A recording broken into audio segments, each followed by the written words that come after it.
Eu vou continuar, irmãos, o nosso tema. Parei um pouco, fiquei um mês sem pregar. Aí a semana passada era o Dia das Mães, então eu não tive muita possibilidade de dar continuidade ao tema desse ano, que é ative o dom que Deus te deu. E hoje eu gostaria de falar sobre o dom de socorros, né? Mas antes eu queria lembrar o nosso tema, para a gente não ficar muito alheio, né? Qual que é o tema desse ano? Nosso tema, para a gente poder voltar, né? Vamos voltar do começo. O nosso tema é ative o dom que Deus te deu.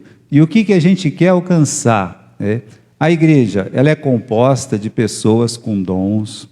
Eu tenho, você tem. Não existe nenhum membro da nossa igreja que possa olhar e dizer: ah, eu não tenho nenhum dom. Não, você tem, você tem. Cada um de nós tem esse dom, e é comum, por incrível que pareça, o dom ficar desativado. Ter lá aquela ferramenta e não usar. E tem uma coisa que eu percebi, né? Eu estava falando ontem lá, junto com os irmãos em Mesquita. Eu estou, né, numa fase final de escrever lá o livro dos Batistas da Fé. Então você imagine que tem inúmeras dezenas, talvez uma centena de fotos para colocar.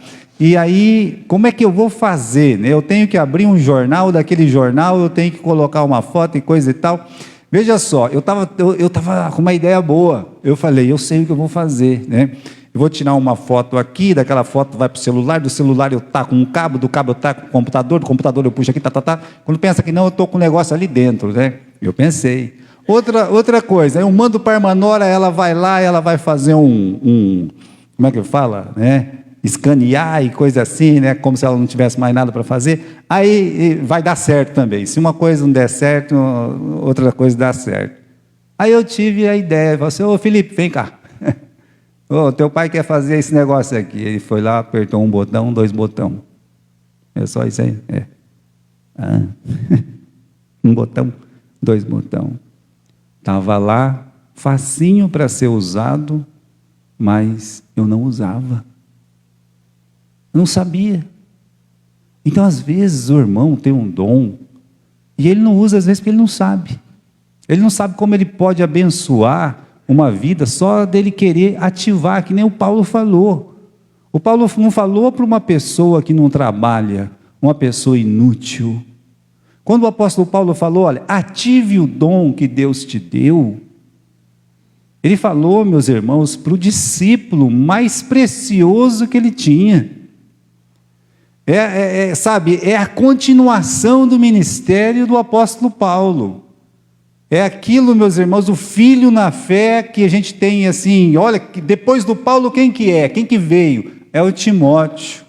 Ele não está falando para uma pessoa que está estacionada, jogada lá, coisa e tal. Não, está falando para uma pessoa tão, sabe assim, usada por Deus, que estava com a chama do Espírito Santo se apagando dentro dele. O diabo, ele é astuto, mentiroso, principalmente mentiroso, dizendo, você já fez muito, ou você já faz muito, você não pode, o que adiantou você fazer? Agora, essa frase aí é a principal. O que adiantou quando eu tentei fazer ou quando eu fiz? O diabo, ele é mentiroso. E aí nós vamos desanimando. Meus irmãos, Deus olha para nós e fala, ativa, vá lá, liga esse botão logo, para você poder... eu estou colocando foto para tudo quanto é lado, né? Agora que eu ponho mesmo, sabe? Porque é fácil, estou podendo fazer. Então, quando nós ativamos o dom, nós começamos a perceber como nós podemos ser úteis e como nós podemos abençoar a vida das pessoas, mas especialmente a vida da igreja. Por isso, irmãos, há muitos dons, né? Nós estamos falando de alguns deles, e hoje, agora sim, pode voltar lá, irmão?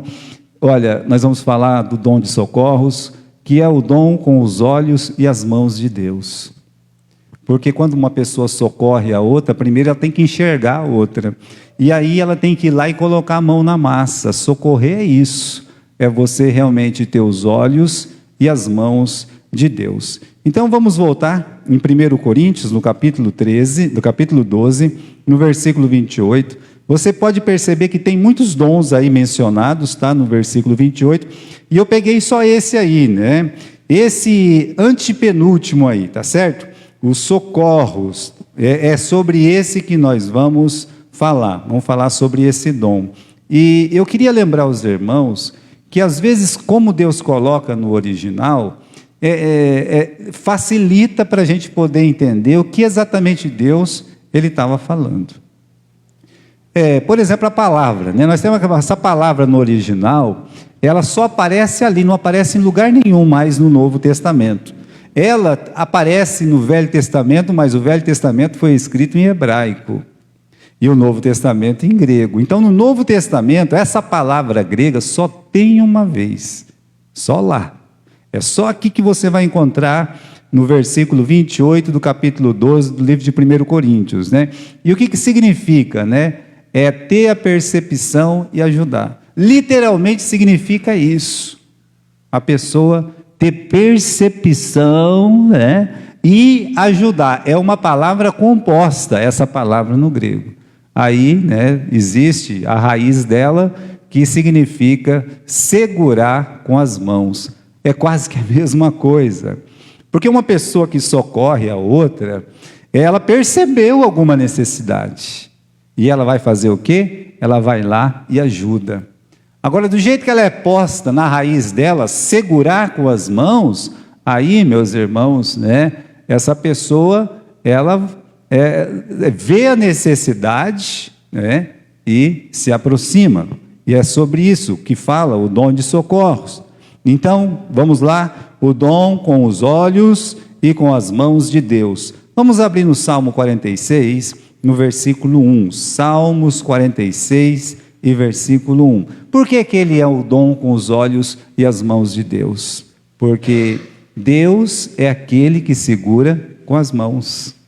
Porque Deus é aquele que está sempre olhando por nós e nos acudindo. Você não quer ser como Deus? Mas eu posso, deve. Nós não fomos criados à imagem e semelhança de Deus? Então, será que tem um prazer maior de que querer ser como Deus, nesse sentido? Olha, Deus ajuda as pessoas, Deus socorre as pessoas, eu quero ser igual a Deus, eu quero socorrer, eu quero ajudar, só que eu não tenho essa força, então eu vou pedir para Deus me ajudar a ajudar. E aí você tem, por exemplo, o nosso Deus, ele é o nosso exemplo. Olha lá, o salmista, né, dizendo, Deus é o nosso refúgio e fortaleza. Aí ele coloca assim, olha, socorro bem presente na angústia. Ele podia até escrever com simplicidade, socorro na angústia. Tudo bem, não ia faltar a verdade. Agora, quando ele, meus irmãos, acrescenta socorro bem presente, é exatamente o que Deus quer de uma pessoa com esse dom. É um socorro. Não é aquele socorro que a pessoa fica berrando o tempo todo, help, help, socorro, socorro, né? E aí, vamos fazer o quê? Com um griteiro desse na minha cabeça, eu vou lá, vou acudir. Não, é um socorro bem presente. Está ali, está do lado, está segurando com as mãos. E aí, um outro versículo, irmãos, que é o de Deuteronômio, capítulo 4, versículo 7, nós temos agora, né, nós falando sobre o Moisés e não o Davi, eles falam assim, pois que grande nação tem um Deus tão próximo e pessoal como o Senhor, o nosso Deus, sempre que o invocamos. Olha como é colocado aqui, um Deus tão próximo e pessoal como o Senhor. Que nação que tem um Deus assim? Os deuses, naquele tempo que são falsos deuses, eram tão distantes dos seus, né, súditos ali, dos seus, como a gente vai pôr, as pessoas que acreditavam neles, né? Uma distância grande, sempre nervosos, vingativos contra os homens. Aí aparece o Deus de Israel. E o Deus de Israel é um Deus próximo, É um Deus que chega e fala assim: ô Faraó, solta o meu filho. Olha que interessante, que Deus falou isso de alguma nação. Solta o meu filho, senão eu pego o seu. Então Deus, meus irmãos, é aquele Deus presente, é aquele Deus próximo. Por isso, quando a gente vai falar de socorro, o dom de socorro, a gente tem que ver como é que é esse socorro de Deus. E o socorro de Deus é presente, é próximo. Aqui nós temos a nova tradução da linguagem de hoje, né, quando fala desse versículo, diz assim, de Deuteronômio 4:7, tá? Um Deus que fique tão perto do seu povo. Aí nós vamos perceber que essas pessoas que têm o dom de socorros, elas gostam mesmo de estar perto das pessoas. E são pessoas abençoadas. Vamos ver algum exemplo aqui, né? Vamos pegar um primeiro exemplo. Vamos lá no livro de Jeremias, no capítulo 38. Vamos lá.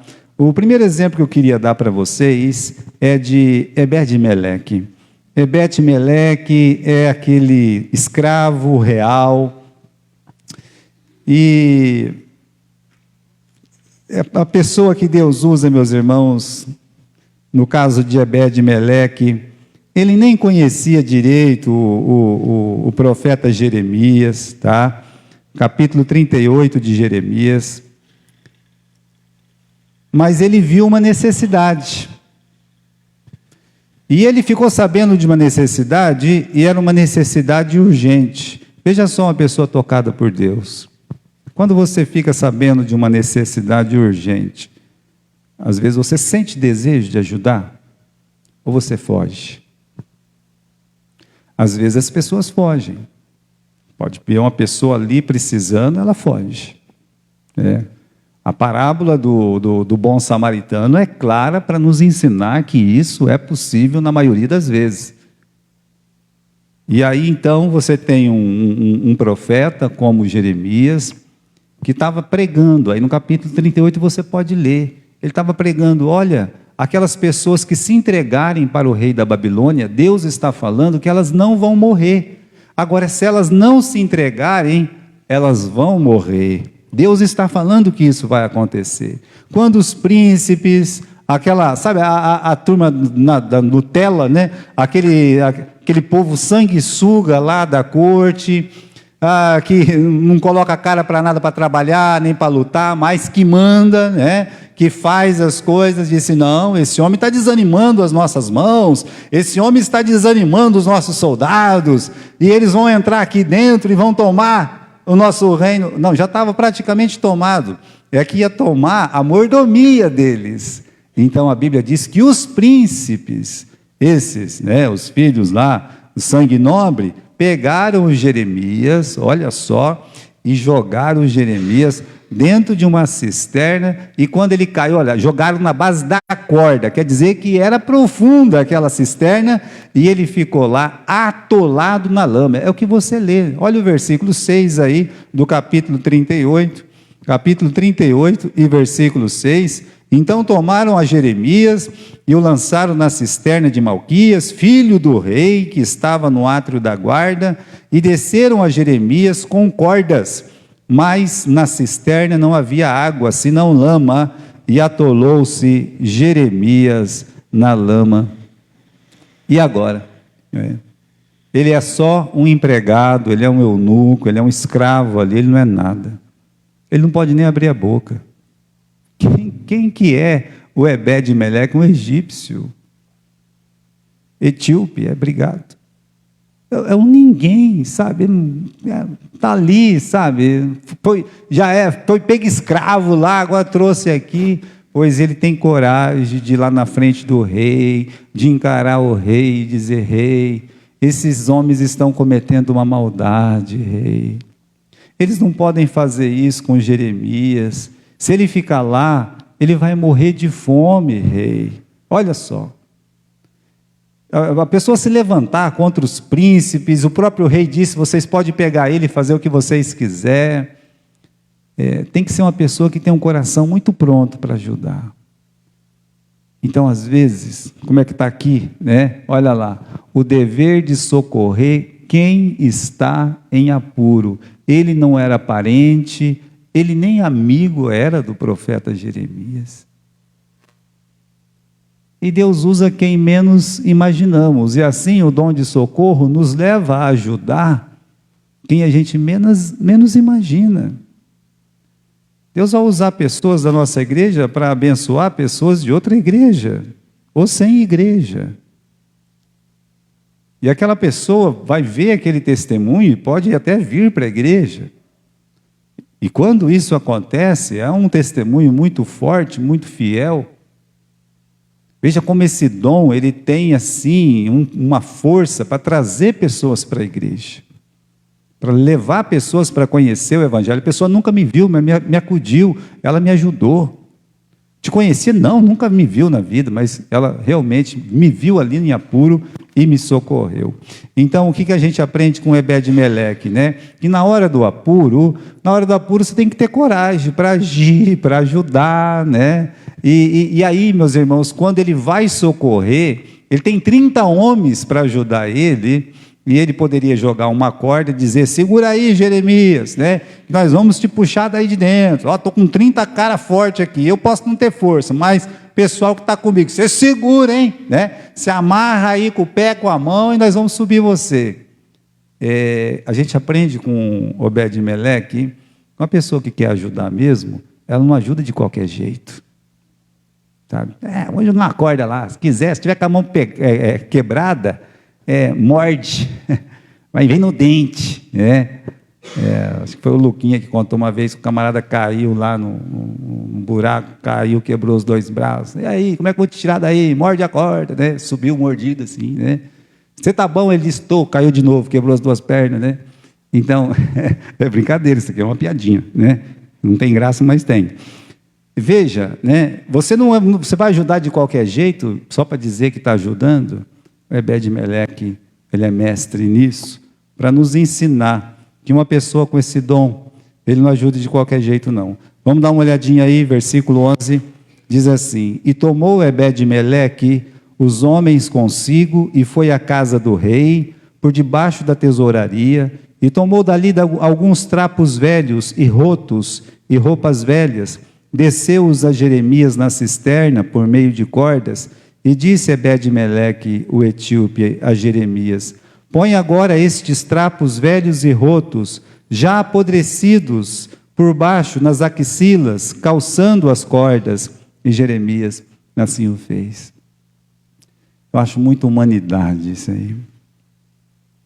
Eu acho que ele não quis nem jogar os trapos, ele colocou os trapos numa corda e desceu os trapos e disse: protege os seus braços, meu filho.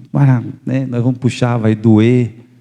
Ninguém fez isso para jogar ele lá dentro, mas para tirar ele lá de dentro, ele disse: não vai chegar tudo arrebentado aqui, todo machucado. Então, o Ebed-Meleque, ele pensa numa forma do profeta sofrer menos. Esse é o jeito de Deus ajudar. Deus não ajuda de qualquer jeito. Ele pensa na gente quando Ele está ajudando. Então, eu vejo, irmãos, você querer ajudar, a gente quer ajudar uma família, quer ajudar uma pessoa, às vezes você tem que perguntar como precisa para ajudar. Ou mesmo pedir sabedoria de Deus, como é que eu vou fazer para ajudar, para doer menos, para a pessoa sofrer menos. Pensa nisso. E aí, temos esse exemplo, então, de Ebed-Meleque, tá? Segundo exemplo, eu quero falar do Maquir. Vá lá no livro de 2 Samuel. Maquir, né? E o Davi estava vivendo aquele momento mais terrível da vida dele, e ele estava, meus irmãos, consciente de que tudo que estava acontecendo na vida dele vinha pela mão de Deus. Então ele está quieto, sabe, sabendo que realmente a situação dele é uma situação muito difícil, né?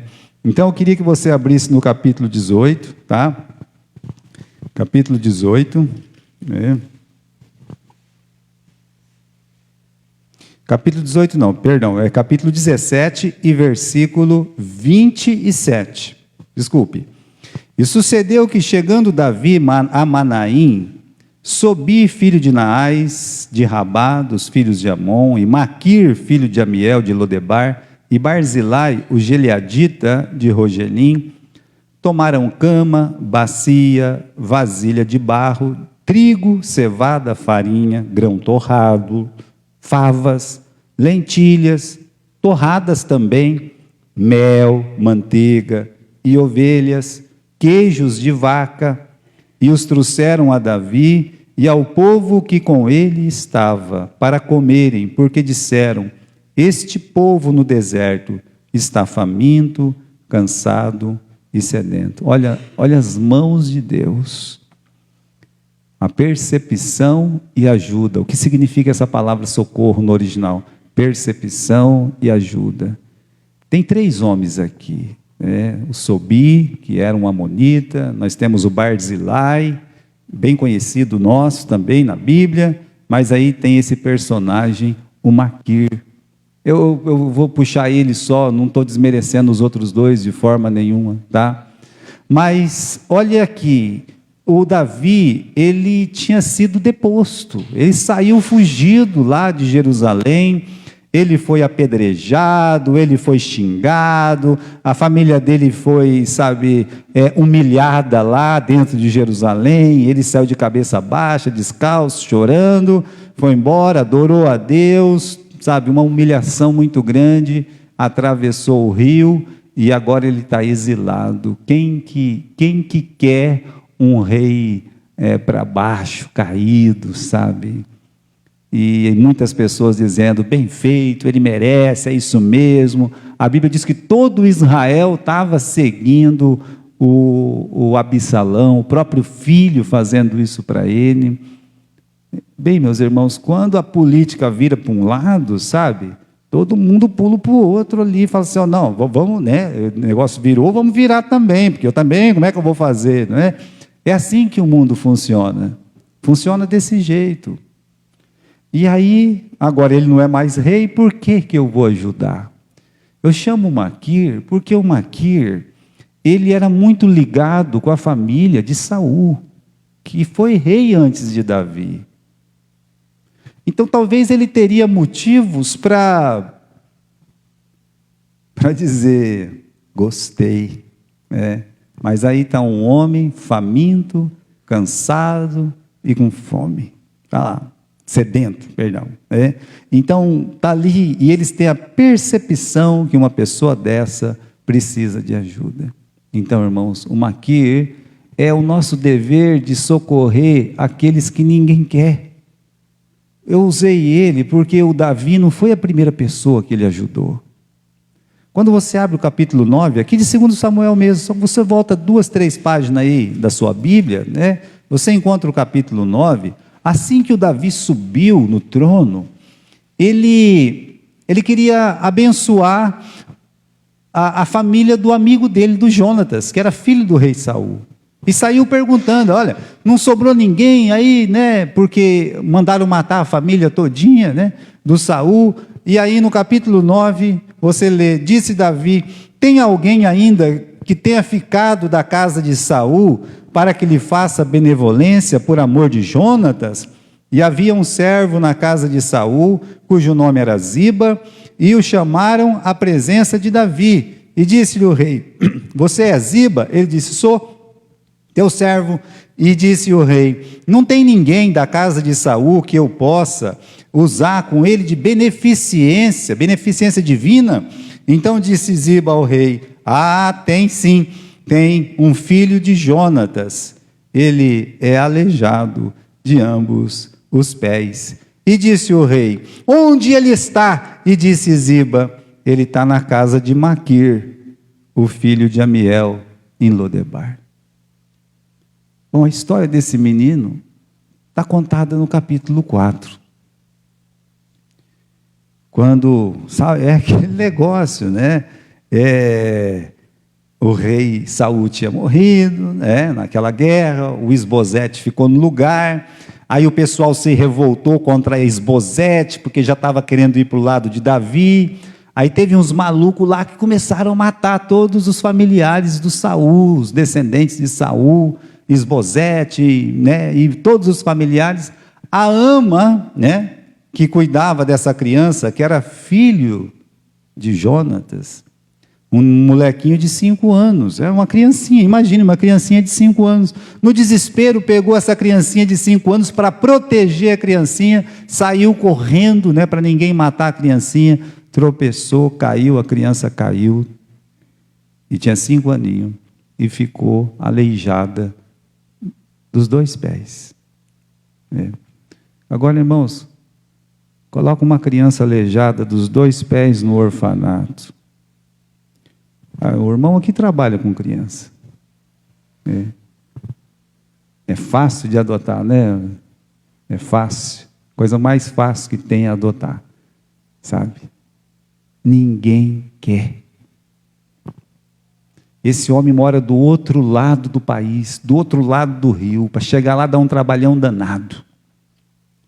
Ele fica sabendo o que aconteceu, ele sai de lá, e ele pega aquela criança e leva para a casa dele e diz, não, eu vou cuidar dessa criança. Isso é o dom de socorros. Mas ele ajudou né? O Davi não estava como rei mais, né? Mas o Davi era rei. E esse menino era o quê? Né? Se fosse quando ele nasceu, tadinho, ele podia até ser um príncipe, mas naquele momento ali, ele jurado de morte, tem mais essa ainda, e aleijadinho dos pés, coitado. Uma criança deficiente. E ele foi lá, ele pegou, ele adotou. Então, o que eu aprendo com Maquir, né? O dever de socorrer uma pessoa grande, uma pessoa pequena. O dever de socorrer é aquele que ninguém quer. Então, olha o que é o dom de socorros. A percepção e ajuda. Quem que vai ajudar esse menino? Ninguém, eu vou. Eu vou ajudar esse menino. O nosso terceiro exemplo, que vai ser o último, é o de Dorcas.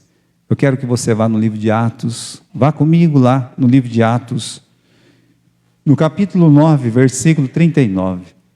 O nosso apóstolo Pedro estava lá nas suas missões, pregando a palavra de Deus, e um dia bateram lá na porta da casa dele, onde ele estava, e disseram, olha, os irmãos estão chamando você, tem uma ocorrência aí, tem uma urgência. E aí, meus irmãos, ele vai atender esse pedido de urgência, capítulo 9, versículo 39. Olha lá, ele chega lá em Lida, versículo 39. Levantando-se Pedro, foi com eles, e quando chegou, o levaram até o quarto alto, e todas as viúvas o rodearam, chorando, mostrando as túnicas e as roupas que Dorcas fizera quando estava com elas. Essa mulher já tinha morrido. Ela morreu, mas a marca dela estava lá. Quando ele entrou para atender essa ocorrência, que era uma morte, né? Ela teria que ser ressuscitada. O que impressiona é que as pessoas que estavam ali começaram a mostrar para o Pedro uma manta, uma roupa, um véu, uma coisa ali. Quem que estava fazendo isso? As viúvas. Olha, irmãos, a Bíblia diz que Deus é Deus dos órfãos, das viúvas e do estrangeiro. Naquele tempo a viúva não tinha aposentadoria, não tinha nada, ficava completamente desprovida. Aí tem uma mulher, a Bíblia não fala que ela era rica, não fala que ela tinha bens assim, mas o que ela tinha? Ela tinha uma agulha. O que eu posso fazer com esse meu dom? Eu só tenho uma agulha, né? Olha que interessante. Uma agulha, eu sou costureira. Então, Deus pode te usar também. Como Deus vai usar? Pois é, né? E de pontinho em pontinho, pontinho em pontinho. Não tinha máquina naquele tempo. Olha lá, vamos lá, né? Pontinho em pontinho. Sai uma manta, sai uma blusa, sai um shortinho para uma criança, e aí vai. O que eu quero mostrar com isso aqui, meus irmãos? O que a gente aprende com Dorcas, né? De que forma eu posso usar minhas habilidades para glorificar a Deus E se a minha vida expressa o amor de Deus, e se ela expressa de que forma? Porque as pessoas falam, mas eu não tenho nada. As pessoas que dão desculpa que não tem nada, porque por isso que não dá nada, nunca vai ter nada, porque quando tiver muito, vai ser mesmo quando tiver nada, né? Aquela pobre viúva vai lá, meus irmãos, e põe uma quantia tão insignificante, e Jesus disse, ela ofertou mais do que todos que estavam ali, e tinham ricos, poderosos ali, naquele templo. Então essa mulher com a agulha nos ensina isso. O que eu sei fazer? Eu não posso ajudar as pessoas com aquilo que Deus me abençoou, que eu sei fazer? Eu acredito que cada um de nós aqui, meus irmãos, sabe fazer alguma coisa. Se a gente voltar no capítulo 13 de 1 Coríntios, e eu quero que você volte, dá uma olhada aqui, 1 Coríntios, capítulo 13, vamos dar uma olhadinha aqui.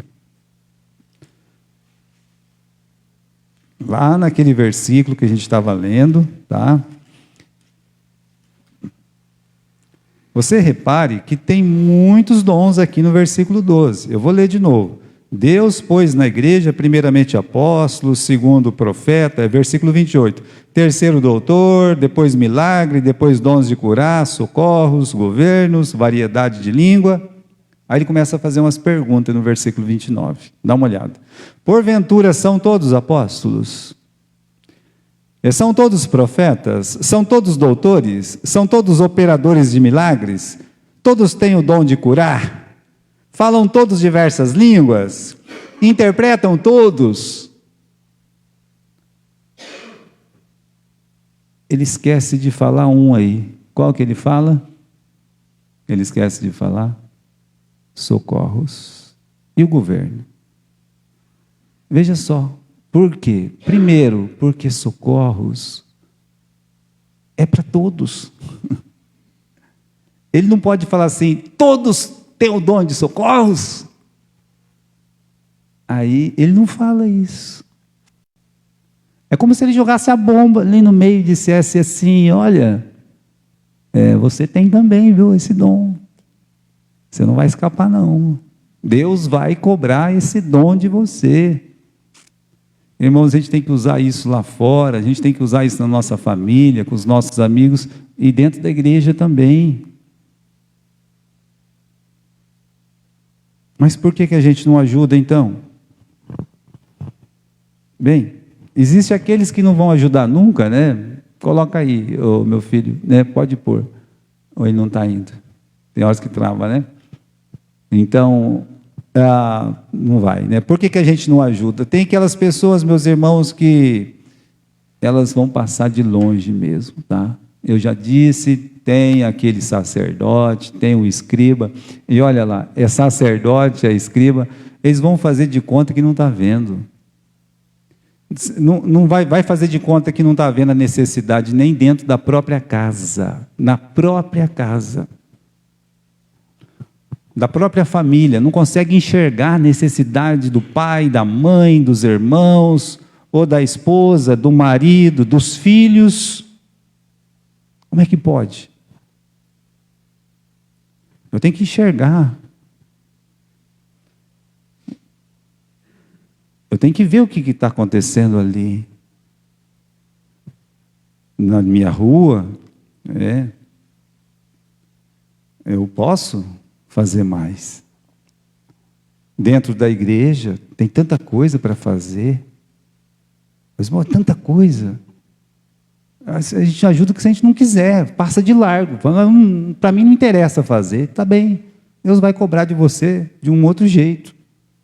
Existem aqueles que exigem que a pessoa tem que ter mérito para ser ajudado, né? Não, mas ele não merece. Calma lá. Não é assim que Deus ajuda? E se Deus fosse me ajudar porque eu mereço, então eu nunca seria ajudado por Deus, porque eu não mereço. Será que alguém merece ser ajudado por Deus? Deus agora é devedor de algum de nós? Não. Ele nos ajuda porque Ele é misericordioso, porque Ele é gracioso, porque Ele é bondoso. É um Deus amoroso. Então o dom de socorros tem base aí, né? Não em mérito. Não ajudam porque o aflito também não ajudou, ou é um desafeto. Mas quando eu precisei, ele não me ajudou. Eu nem gosto dele, né? Eu que não vou ajudar, né? Tá bem. Por que você não vai ajudar? Porque quando eu precisei dessa pessoa, né? Tá bem. Veja, você está agindo como Jesus. É assim que Jesus agiria? Oh, Jesus foi lá xingado, batido, furado. Já, Pai, perdoa, porque eles não sabem o que eles estão fazendo. E finalmente, eu digo, não ajudamos porque temos um coração duro, um coração vingativo, falta de compaixão. É só por isso que o dom de socorro não se desperta numa pessoa, coração duro. Sabe? Por que eu que tenho que fazer isso? Imagine se tem um copo no chão. Aí a pessoa, por que eu tenho que pegar e a pessoa que jogou não vai pegar? Né? Aí eu pego. É. Por que eu tenho que fazer isso? É porque Deus mostrou o copo para mim, o que eu posso fazer? Eu fui o primeiro a chegar aqui, eu vou pegar, né? Não, eu vou pegar aqui, eu amo a casa do Senhor, eu vou fazer. Não tem problema não. Né? Então, para a gente poder terminar, vamos para 1 Coríntios capítulo 13, versículo 3. E aí nós vamos terminar o nosso estudo. 1 Coríntios, capítulo 13, versículo 3. A força motriz, né, dos que exercem esse dom de socorros, da onde vem a força para ele ajudar? Capítulo 13, versículo 3. Ainda que eu distribuísse toda a minha fortuna para sustento dos pobres, boa, coisa boa. Peguei meu dinheiro, dei para todo mundo aí, né? Os pobres foi passando, acabei com a minha fortuna. Tá bom, está dizendo aqui que aconteceu isso. Ainda que eu distribuísse toda a minha fortuna para sustento dos pobres, e ainda que eu entregasse o próprio corpo para ser queimado, mas eu não tivesse amor, nada disso me aproveitaria. Não é só perceber e ajudar com as mãos. O que realmente faz a diferença nesse dom é a ação amorosa da pessoa. Porque quando ela faz com amor, não tem preço. O amor é uma coisa que você não pode pagar. Não existe preço nisso. E aí quando você vê uma pessoa realmente trabalhando para outra pessoa, por amor, trabalhando, que eu falo, é sendo usado por Deus, por algum motivo, em alguma situação, circunstância, ela não quer receber.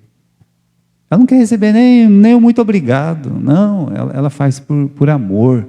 Quando você vê uma pessoa fazendo a mesma coisa pelos irmãos ou a casa de Deus, é assim que funciona, é o amor, sabe? E aí a gente fica pensando, né? Nós tivemos a nossa Dorca aqui, está longe um pouquinho, que é a irmã Mariazinha. O amor que ela tinha pelas pessoas e tem ainda, sabe? Aquele jeito, a pessoa podia, sabe? Às vezes eu fico pensando, né? Eu vinha de Galha para cá, toda quarta e todo sábado. Mas na quarta-feira a gente fazia visita junto. A gente passava o dia todo fazendo visita. Eu com a Mariazinha. Já fiz visita, né? E aí então, pegava, né? Ela saía, ela ia com uma sacola. Mas ela era pobre, sabe? Pobre. Naquele tempo, ela não era aposentada ainda. E mesmo assim, pegava a sacolinha dela, enchia aquela sacola, uma casa era uma coisa, outra casa era outra coisa, e aí vai. Nós tivemos a nossa Dorca.